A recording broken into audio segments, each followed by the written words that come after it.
Bharatiya Janata party है और सुकुश सरकार से लोगों की नाराज़गी है ना।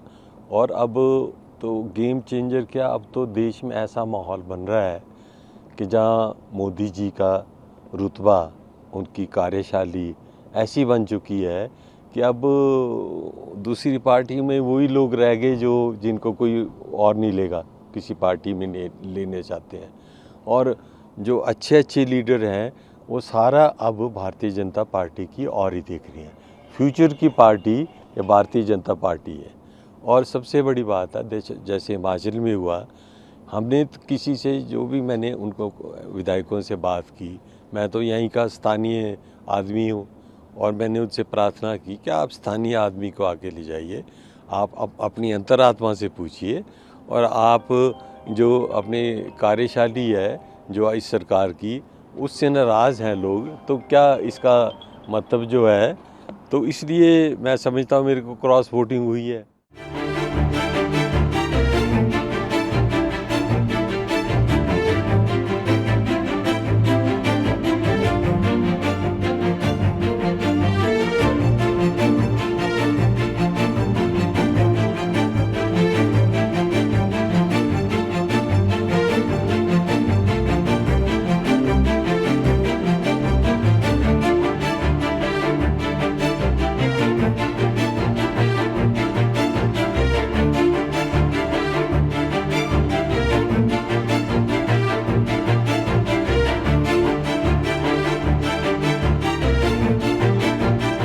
राज्यपाल जी को हम मिले हैं डेलीगेशन के रूप में और हमने अपनी बात वहां पर कही है। जो घटनाक्रम घटित हुआ है उसके संदर्भ में जानकारी दी है।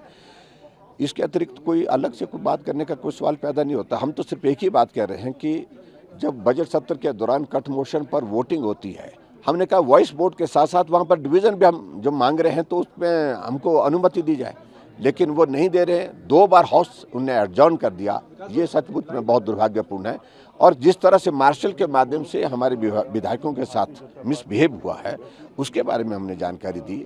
और आज हमको आशंका ये लग रही है कि वो भाजपा के विधायकों को सस्पेंड कर सकते हैं हाउस में।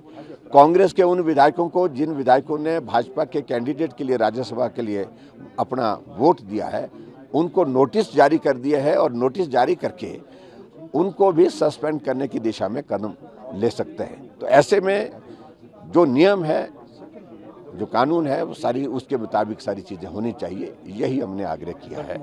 के दौरान क्या अल्पमत में आ सकती है? देखो, इन सारी चीज़ों को लेकर के वहीं हाउस में ही हम कह सकते हैं, लेकिन जो राज्यसभा का कैंडिडेट भारतीय जनता पार्टी का जीतना बहुत बड़ा बहुमत कांग्रेस के पास होने के बावजूद ये संदेश देता है कि वर्तमान हिमाचल प्रदेश में कांग्रेस की सरकार सत्ता में रहने का अधिकार खो चुकी है।